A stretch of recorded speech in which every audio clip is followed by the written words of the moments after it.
Hello and welcome back to the channel. This episode is absolutely going to rock you. I'm going to give you 5 tips from my 26 years of teaching, coaching, and training experience to help you either maintain or, in some instances, gain distance well into your ripe old age as you age gracefully or not so gracefully. Let's jump right in. As we age, our body is going to need some more TLC to perform at an optimal level. So tip number 1 is getting a proper warm-up. When I go to the course a lot of times and I see people warming up, they're reaching down and touching their toes, maybe they pull their arm across their chest, doing some static stretching, then they throw a couple of discs and they go out and ready to play. It's not exactly a proper warm-up. A proper warm-up would be a functional athletic warm-up. I actually have a full warm-up routine in my channel. I'll link that in the descriptions, but they should include some athletic movements, maybe some body weight squats, maybe some T-spine rotations. As we age, our muscles and joints don't quite have the lubrication they used to have, so we're going to need to get more blood flow going in our joints and muscles. That way they can perform as well as you would like them to. Take the time, warm up properly, use a functional training warm-up, take some extra throws to get that time in, to really get your body loose and ready to go. Your body will reward you not only by playing better, but also feeling better the next day. Tip number 2 is get yourself stronger and get in better shape. Our athletic prime is typically between 20 and 30 years old, with women hitting their prime a little bit later than men. Sarcopenia is the age-related loss in muscle mass and strength. We lose about 8% of our muscle each decade from the time we're 30 to the time we're about 70. And then after 70, it goes up to about 12%. And at age 50, what I'm creeping up on, you're not as sensitive to protein intake, and protein muscle synthesis slows down, which increases muscle. So the more muscle and strength we have when we are younger, the more we'll have to draw on as we get older, especially when we get into those older and older ages. And when I hear people talk about strength training and disc golf, I hear a lot of just do flexibility and core and you'll be okay. That is not the best way. As we get older, we need to lift heavy things so our muscles, bones, and connective tissues stay strong and active. Just stretching and doing some planks, for example, isn't going to do that for our entire body, and particularly the lower part of our body, which is a huge aspect of throwing for distance and playing disc golf in general. As human beings are not made of glass, so we shouldn't stop doing harder things just because we're getting older. Okay? Harder things will actually keep us young. The deadlifts, the farmer carries, the squats, all of those things, those are actually going to make us more resilient and keep us young and athletic, rather than going into this protect, protect, protect mode. That's actually not going to help us maintain our power and athleticism as we age. Also, we need to make an emphasis on keeping our athleticism and doing quick movements, medicine ball slams, working on speed training, things like that. As we get older, they're going to help us maintain our athleticism and our explosive power, which is what we really need to maintain that distance off the tee. Also, if you're a little bit like myself, a couple of kids, a couple of jobs, and you kind of put your diet and exercise program on hold, or you never started to begin with, well, this is a great time to get going and make yourself a schedule. Get yourself back to your prime weight will also make you a more athletic person. The more athletic you are, the better you'll throw the discs. This is plain and simple. Tip number 3 is improve your mobility.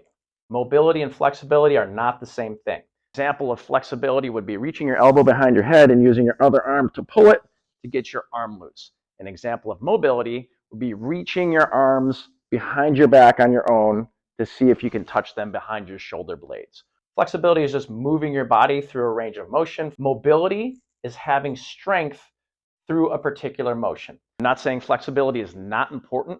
However, our muscles need a certain amount of tension to perform their best. Many people have tremendous flexibility, but not the strength to handle or go through the proper position in any given athletic movement. And that's going to be another way they open themselves up to injury. I know many people have been trained to think, oh, if I have a lot of flexibility, I'll never tear or pull a muscle, but that's actually not the case. You can have too much flexibility, so just training flexibility isn't really the answer. We want to be mobile and master that mobility so we can get into the proper throwing positions and movements in disc golf.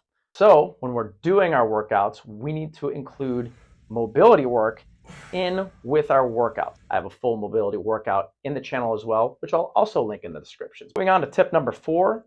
Tip number 4 is maintaining your form.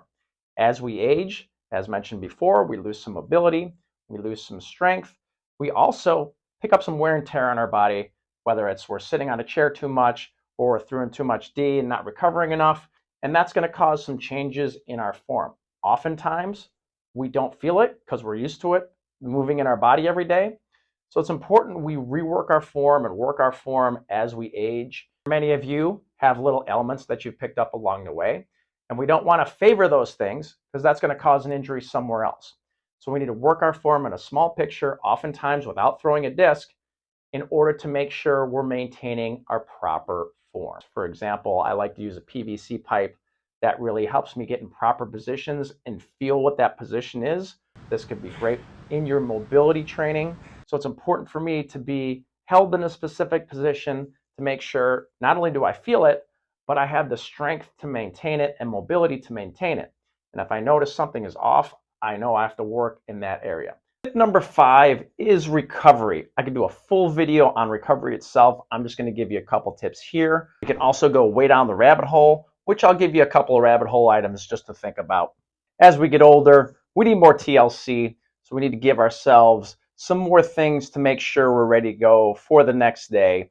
This includes, number 1, getting the proper amount of sleep. Sleep is when we recover the most. The average adult needs 8 hours of sleep. Some people physiologically can recover with 6 or 7 hours of sleep, but most people need 8. So we need to do some things to maximize our sleep. Number 1, sleeping in the proper positions is also very important. Side sleeping is not the best position for you to sleep. Sleeping on your back is. Also, not eating before you sleep and not eating sugary foods before you sleep is also extremely important. Probably best practice, you shouldn't eat 3 hours before bed. That way we get ourselves in the proper state to get ourselves the best rest possible and the best recovery. Along with a proper warm-up prior to our round, like we spoke about before, we also need a proper cool down. This is when we should do our stretching routine, that static stretching we talked about before. This is a great time to do it. This will kickstart our recovery when we are done playing our disc golf game. The older we get, the more breaks we're going to need. So as we get older and older, you might need to take a day or 2 days in between heavy throwing. So if you go out in the field and you're throwing some long toss or what have you, might be a good practice to take a rest day the next day. That way you can go out and play your full round and feel your best as well. Of course, as we age, we're going to get some nicks and bumps and bruises. So back to our strength and conditioning. Part of recovery is strengthening those areas where we do have those little minor injuries that kind of nag us.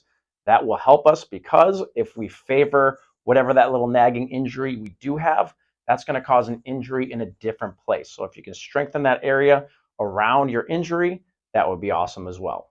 Another great tip to help you with recovery is staying away from inflammatory foods, all of those processed things that we like to eat as Americans.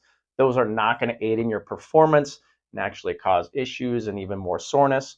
So if you can stick to healthy-ish foods, that would be great to aid in your recovery post-round as well. Okay, now that we've talked about some simple tips, let's talk about some rabbit holes, some deep, deep stuff. 1, doing sauna, doing cold plunge, doing some training in extreme temperatures has been proven to help us aid in recovery and maintain our physique and has a lot of other health benefits. I'm actually working on a video on both these things right now. I'll be talking about in the full video. Also supplementing with some sort of peptides like BP157 will also help aid in your performance as well. Again, we could do a full video on recovery itself, but I'm just going to give you those tips for now. So that is tip 5, recovery. At the end of the day, father time always wins. So we're not going to always manage to maintain or gain distance. At some point, we're going to start losing. But if you follow these tips, you will definitely be able to maintain and maybe even sometimes gain distance longer and longer in your life and enjoy playing disc golf at a high level. Well, that's all I've got for today. Hopefully you enjoyed the video. Hopefully some of these things helped you. If there's something else you want me to break down next, let me know in the comments and I will try my best. If you keep watching them, I'll keep making them. Until next time, peace.